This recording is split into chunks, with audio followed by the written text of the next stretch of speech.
Dan yanzu rayuwa sai a silo. Dan bat yanzu komai ya shiga.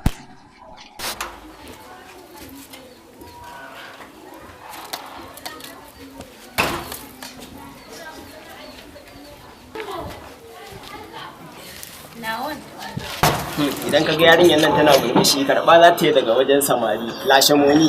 Kebi. Kebi na Salaha. Nawon. Tawon. Ka san me?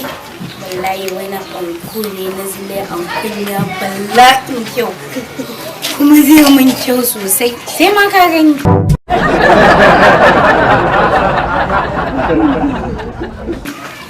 Sano ba tsada. Ka san nawa ne? Nawa ne? Naira 14,000 ne.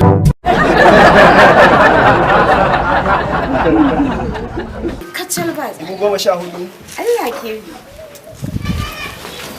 To yanzu ake san wannan ba hurumi na bane idan na miki na shiga hurumin iyaye isa na shiga wannan kungiyar ta samari masu dunkula hannu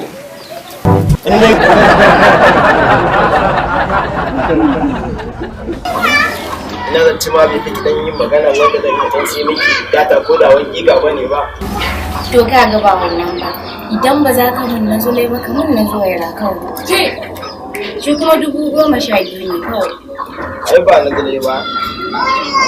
Wani wace ce ne yanzu in ba wani giga data ba da nisa.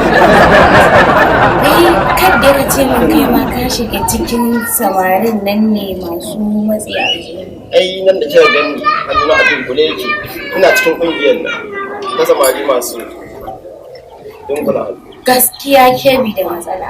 Ai maka ce mutum matsolo ne, ai kuma an samu matsala.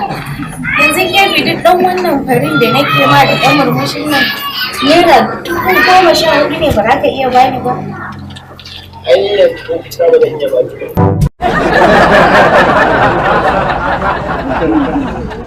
Miki haka ai na shiga hurumin iyaye. Dan haka ni yanzu gaskiya Kaman ya hurumin iyaye Kebi. To ba kai nake wa kwalliyan ba? Cabbe jan. Kaga ma wai hurumin iyaye duk kwalliyan ba. Allah ma ya raba ni da saurayi irin kai.